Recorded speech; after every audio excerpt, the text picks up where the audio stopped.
आपण याआधीच्या व्हिडिओमधून पाहिलेच होते की तुम्हाला रेशन कार्डबद्दल काही नवीन नियम किंवा अटी लागू झाल्या आहेत। रेशन कार्डबद्दल काही महत्त्वाची कामे करणे हे महत्त्वाचे आहे, तर ती कामे जुलै एंडिंगपर्यंतच पूर्ण करायची होती आणि तुम्ही ते पूर्ण केली असतील। परंतु सरकारने ऑगस्टपासून काही नवीन नियम लागू केले आहेत आणि जर त्या नियमांचे पालन तुम्ही केले नाही, म्हणजेच रेशन कार्ड धारकांनी केले नाही, तर तुम्हाला मोठ्या अडचणींना सामोरे जाण्याची शक्यता आहे।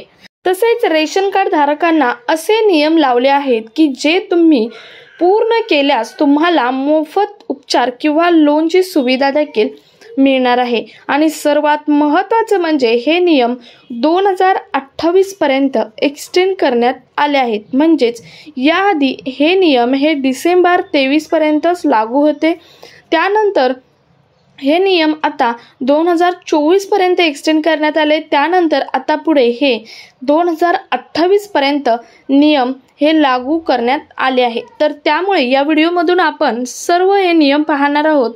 त्यातील काही नियमांमधून तुम्हाला फायदा होणार आहे, तर काही नियमांमधून तुम्हाला तोटाही होणार आहे। असे काही नियम आपल्या राज्य सरकारने किंवा आपल्या केंद्र सरकारनेही जारी केले आहेत की ज्यामुळे तुम्हाला त्याचा फायदाही होणार आहे, तर काही नियमामुळे तोटाही होणार आहे। तर हे नियम कोणते आहेत तेच आपण आजच्या व्हिडिओमधून पाहणार आहोत। सो व्हिडिओ स्किप न करता नक्की शेवटपर्यंत पहा आणि चॅनलवर अजूनही नवीन असाल तर अशाच नवीन अपडेटसाठी आपलं चॅनल सबस्क्राईब करा, शेजारील बेल आयकॉन प्रेस करून ऑल नोटिफिकेशन ऑन करा, म्हणजे असेच महत्त्वपूर्ण अपडेट तुम्हाला वेळोवेळी मिळत राहतील। तर पाहूयात मित्रांनो, व्हिडिओला सुरुवात करूयात। तर नमस्कार फ्रेंड्स, आणि तुम्ही पाहत आहात पुन्हा एक नवीन अपडेट। मित्रांनो, तसं पाहिलं तर आपण पाहत आहोत की 2024 मध्ये रेशन कार्ड बद्दलचे नियम हे वेळोवेळी बदलत आहेत।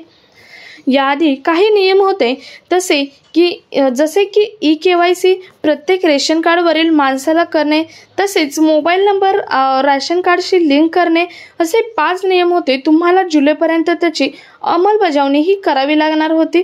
तर त्याचे मी एक इन डिटेल व्हिडिओ आपल्या चॅनलवर पोस्टही केला होता। तर ते नियम कोणते आहेत तर तुम्ही तो व्हिडिओमधून पाहू शकता, त्याची लिंक मी डिस्क्रिप्शनमध्ये तुमच्यासाठी देत आहे। परंतु आता कोणते नवीन नियम लागू होणार आहेत तेच आपण पाहूयात। त्यातील पहिला नियम असणार आहे तो म्हणजे एक अशी योजना आहे की ज्या योजनेचा फायदा थेट 81 कोटी राशन कार्ड धारकांना होणार आहे। ज्या योजनेचा फायदा 2023 पासून राशन कार्ड धारकांना होत आहे ती म्हणजे प्रधानमंत्री गरीब जनकल्याण योजना। या योजनेची मुदत 5 वर्षांनी वाढवण्यात आली आहे, म्हणजेच एक्सटेंड करण्यात आले आहे। आता ही योजना वाढवली आहे म्हणजे सरकारच्या तिजोरीला 11.8 लाख कोटींचा मोठा भार हा होणार आहे। आता ही योजना 2028 पर्यंत पुढे एक्सटेंड करण्यात आली आहे, म्हणजे वाढवण्यात आली आहे। याआधी ही योजना 2020 ला सुरू केली होती, तसेच डिसेंबर 2023 पर्यंत वाढवण्यात आली होती। आता ती 2028 पर्यंत वाढवण्यात आली आहे। या योजनेत रेशन कार्ड धारकांना प्रति व्यक्ती म्हणजेच 5 किलो गहू तर 5 किलो तांदूळ हे मिळत होते। इथून पुढेही असेच या योजनेचे स्वरूप राहणार आहे, कारण ही योजना सुरू करण्यामागे शासनाचे एकच उद्दिष्ट होते, ती म्हणजे विविध कल्याणकारी उपाय आणि फायदे देऊन गरीब आणि जे वंचित आहेत त्यांना भेडसावणाऱ्या अडचणी दूर करणे। तर हा होता पहिला नियम जो की 2028 पर्यंत कंटिन्यू करण्यात आला आहे।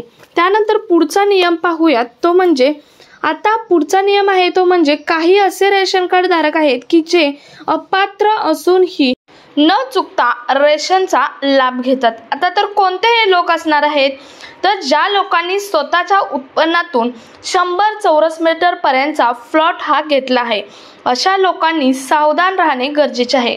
त्यांनी लगेचच आपले राशन कार्ड सरेंडर करायला हवे, म्हणजेच बंद करायला हवे, कारण शासनाने चौकशीही सुरू केली आहे आणि तुम्ही जर त्यामध्ये सापडला तर मोठी कारवाई तुमच्यावर होऊ शकते।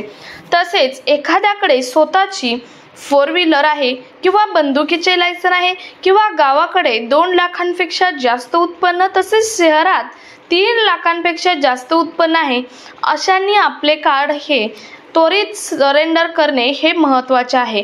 तसे केले नाही तर तुम्हाला कार्ड तपासणी अंती सापडला तर तुमच्यावर मोठी कारवाई होऊ शकते। त्यांनी आतापर्यंत घेतलेला प्रति किलो धान्यामागे तुम्हाला दंड हा वसूल केला जाऊ शकतो। त्यामुळे तुमचे जर असे रेशन कार्ड असेल, म्हणजेच आत्ता सांगितल्याप्रमाणे ज्याची स्वतःची 4 व्हीलर किंवा बंदुकीचे लायसन असेल किंवा गावाकडे 2 लाखापर्यंतचे उत्पन्न, शहराकडे 3 लाखापर्यंतचे पेक्षा जास्त जर उत्पन्न असेल किंवा स्वतःचा 100 चौरस मीटरपेक्षा जास्त प्लॉट असेल घेतलेला, तर त्यांना आपले रेशन कार्ड सरेंडर करणे हे महत्त्वाचे आहे। त्यानंतर पुढचा नियम म्हणजे सरकारने तुम्हाला माहित आहे 1 नेशन 1 रेशन कार्ड ची घोषणा केलेली आहे। ते आपण याआधी एका व्हिडिओमधून पाहिलेच आहे, परंतु थोडक्यात आता पाहूया, ज्यामध्ये रेशन कार्ड हे आधार नंबरशी लिंक असणे अनिवार्य करण्यात आलेले आहे। आणि महत्त्वाचं कारण म्हणजे बरेच लोक डबल रेशन कार्ड वापरून रेशन मिळवत आहेत आणि त्यासाठीच 1 नेशन 1 रेशन हा नियम सरकारने लागू केला आहे। त्यानंतरचा पुढचा नियम म्हणजे रेशन कार्ड धारकांसाठी आनंदाचा नियम आहे किंवा आनंदाची बातमी आहे असे म्हटले तरी चालेल, कारण रेशन कार्ड धारकांना आता मोफत उपचार मिळणार आहे। तर कोणत्या रेशन कार्ड धारकांना किंवा कसा मोफत उपचार मिळणार आहे तेच आपण पाहूयात। मुख्यमंत्री एकनाथ शिंदेनी ही घोषणा केली होती। आयुष्यमान भारत याच्या धर्तीवर महात्मा फुले जन आरोग्य योजना, या योजनेमधून 5 लाखांपर्यंत मोफत उपचार करण्यात येणार आहेत। पूर्वी ही सुविधा ही पिवळ्या आणि केशरी रेशन कार्ड धारकांसाठी फक्त होती, परंतु आता ही सुविधा पांढऱ्या रेशन कार्ड धारकांना सुद्धा करण्यात आले आहे। पण त्यासाठी ही एक अट आहे की तुम्ही तुमचे रेशन कार्ड तुमच्या आधार कार्डशी लिंक करणे ही खूप महत्त्वाचे आहे आणि हा नियम हा पांढऱ्या रेशन कार्ड तसेच पिवळा रेशन कार्ड आणि केशरी रेशन कार्ड धारकांसाठी सेम नियम हा राहणार आहे। तुम्हाला 5 लाखांपर्यंत मोफत उपचार हा मिळणार आहे। तर हा आनंदाचा एक नियम होता। त्यानंतर पुढचा नियम आणि तोही आनंदाचा नियम आहे, तो म्हणजे सर्वात महत्त्वाचा म्हणजे आपला डिजिटल इंडियाप्रमाणेच रेशन दुकानाला आता बँकेचे स्वरूप येणार आहे। रेशन दुकान आता एका बँकेशी जोडण्यात येणार आहे। तुम्ही आता रेशन दुकानाकडून लोन सुद्धा घेऊ शकता। लवकरच ऑनलाईन पेमेंट सुविधा देखील रेशन दुकानात करण्यात येणार आहे। तर तुम्हाला समजले असेल हा किती महत्त्वाचा नियम आहे। आपल्या डिजिटल इंडियाप्रमाणेच आपले रेशन कार्ड सुद्धा डिजिटल करण्यात येणार आहे। यानंतर पुढचा नियम आहे तो आपण या अगोदरच्या व्हिडिओमधून पाहिलाच आहे, परंतु आता थोडक्यात पाहूयात। तो म्हणजे या सर्व सुविधांसाठी, म्हणजे आपण ज्या वरील सर्व सुविधा पाहिल्या रेशन कार्ड धारकांसाठी, त्या सर्व सुविधांसाठी एकच म्हणजे तुम्हाला KYC करणे खूप महत्त्वाचे आहे। त्यानंतर पुढचा नियम म्हणजे आता तुम्हाला डिजिटल रेशन कार्ड होणार आहे। सर्व रेशन कार्डची कामे तुम्हाला ऑनलाईन करता येणार आहेत। त्यासाठी तुमचा मोबाईल नंबर हा तुमच्या रेशन कार्डला लिंक करावा लागणार आहे। त्याची प्रोसेस ही चालू आहे। बऱ्याच राज्यांमध्ये किंवा बऱ्याच जिल्ह्यांमध्ये हा मोबाईल नंबर रेशन कार्डशी लिंक ही केला आहे। आणखी प्रोसेस चालू आहे। तुम्हीही तुमचा मोबाईल नंबर रेशन कार्डशी लिंक करून घ्या, म्हणजे तुम्हाला रेशन येण्या अगोदरच तुम्हाला घरी बसून तुमची रेशनबद्दलची सर्व माहिती ही मिळणार आहे। सो मित्रांनो, तुम्हाला हे 5 नियम रेशन कार्डबद्दलचे समजलेच असतील सो जास्तीत जास्त रेशन कार्डपर्यंत हा व्हिडिओ शेअर करा, म्हणजे त्यांनाही ही इन्फॉर्मेटिव्ह माहिती समजेल आणि त्यांनाही सतर्क राहावं लागेल। भेटूयात पुढच्या व्हिडिओ समेत, तोपर्यंत जय हिंद, जय महाराष्ट्र।